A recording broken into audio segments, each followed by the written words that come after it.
It's 8 a.m. on what should be an ordinary Tuesday morning. You're scrolling through the news with your morning coffee when every phone on Earth simultaneously receives the same emergency alert. Every television switches to the same broadcast. Every radio station carries the same impossible message. In a cosmic event that defies all logic and physics, every single nation recognized by the United Nations now possesses exactly 50 nuclear weapons. Countries that had thousands see their arsenals mysteriously reduced. Countries that had none find themselves with gleaming silos and launch codes they never created. Each weapon carries 25 megatons of destructive force. 10 are intercontinental ballistic missiles. The rest are tactical nukes. The Vatican now has the same nuclear capability as North Korea. Luxembourg can threaten Moscow. The Central African Republic could glass Paris if it wanted to. In this instant, the entire global power structure that has defined our world since 1945 has been completely shattered. What happens next will determine whether humanity survives the week. The first 60 seconds are pure chaos. In Washington, Moscow, and Beijing, military commanders scramble to understand how their nuclear arsenals have been decimated. The United States had over 5,000 warheads yesterday. Russia had 6,000. Now they each have 50. Meanwhile, in 185 countries that woke up without nuclear weapons, confused military personnel are discovering launch facilities that materialized overnight. Switzerland's famous neutrality suddenly means nothing when they have the power to end civilization. Even Liechtenstein, with its population of 39,000, now commands weapons that could erase entire cities. Within the first hour, the existing nuclear powers make a terrifying discovery. Their sophisticated early warning systems, their anti-ballistic missile defenses, their decades of nuclear doctrine, all of it was built around tracking a handful of nuclear adversaries.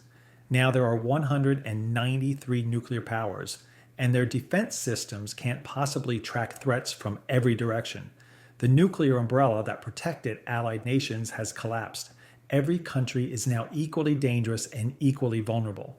The first crisis erupts within 3 hours. Reports flood in from the Middle East, where the situation has become a powder keg. Israel's nuclear ambiguity is meaningless now. Every one of its neighbors has the same 50 weapons. Iran, Syria, Lebanon, Jordan, Egypt, Saudi Arabia, all of them now possess arsenals that would have taken decades and billions of dollars to develop. The same weapons that kept an uneasy peace through deterrence have now multiplied the tensions by a factor of 20. In Kashmir, where India and Pakistan have maintained a delicate nuclear balance for decades, the equation has fundamentally changed. Both nations have seen their arsenals reduced to exactly 50 weapons. But now Bangladesh has 50 weapons too. So does Afghanistan, Sri Lanka, Nepal, the Maldives. Every historical grievance, every border dispute, every ethnic conflict in the region now has nuclear weapons attached to it. By the 6th hour, the world's militaries have mobilized to their highest alert levels. But there's a problem nobody anticipated. Countries that never had nuclear weapons don't have the infrastructure to secure them properly.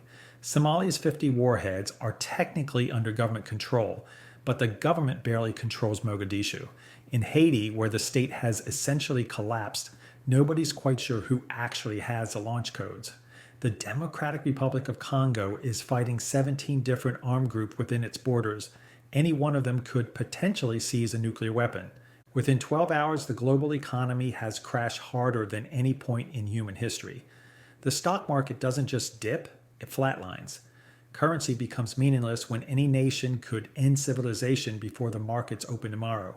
International trade grinds to a halt.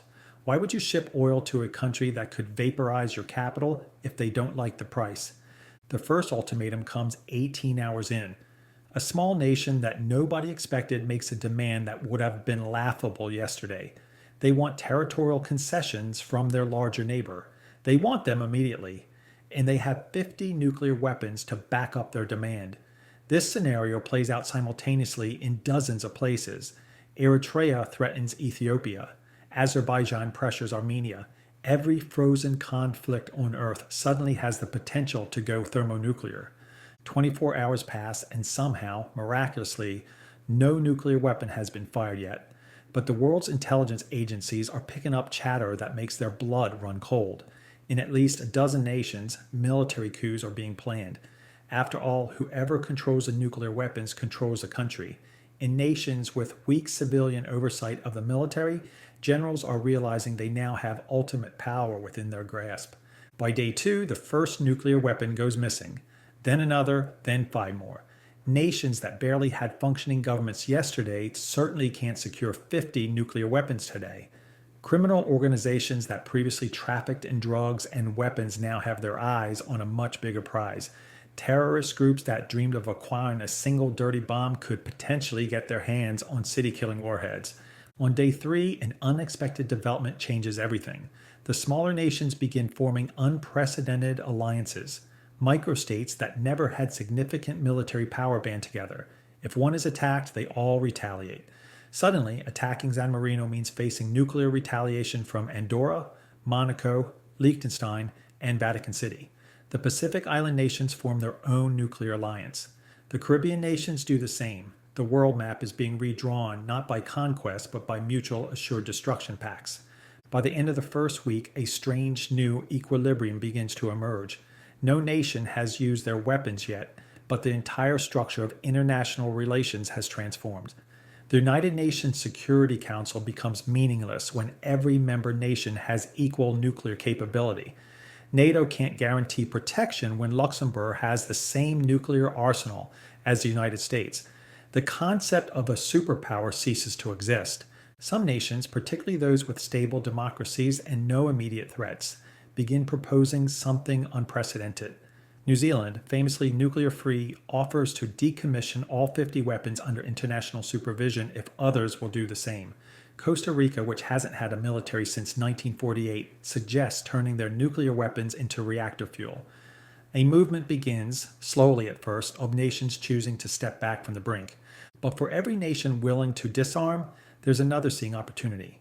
Disputes that festered for decades suddenly have leverage. Argentina mentions the Falklands. Spain brings up Gibraltar. Greece and Turkey eye each other nervously across the Aegean. The number of nuclear-armed standoffs around the globe multiplies exponentially. The real test comes when the first weapon is used, not by a nation-state, but by a non-state actor who managed to acquire one from a failed state's arsenal. The detonation, while limited to a single tactical weapon, sends shockwaves through the international community. If one weapon can be stolen and used, how many others are vulnerable? This is the new reality humanity faces. A world where every nation holds the power to end civilization, where traditional power structures have evaporated overnight, where the difference between survival and annihilation might come down to the wisdom or madness of leaders in countries most people couldn't find on a map. The nuclear club that once had 9 members now has 193. Can humanity survive when everyone has their finger on the trigger? When the smallest slight between nations could escalate to nuclear exchange? When weapons designed to end the world are now in the hands of governments that can barely keep the lights on? The answer lies not in military might or defensive systems, but in something far more fragile, human nature itself. Our capacity for reason against our instinct for revenge, our desire for survival against our willingness to die for principle, our ability to step back from the brink against our tendency to escalate conflicts. In this new world, every nation is equally powerful and equally vulnerable. Every leader holds the fate of humanity in their hands. Every decision could be the one that determines whether our species continues or whether Earth becomes a radioactive wasteland. The ultimate equalizer hasn't brought peace. It's brought the most dangerous game of nuclear chess ever played, where every player is one move away from ending the game forever.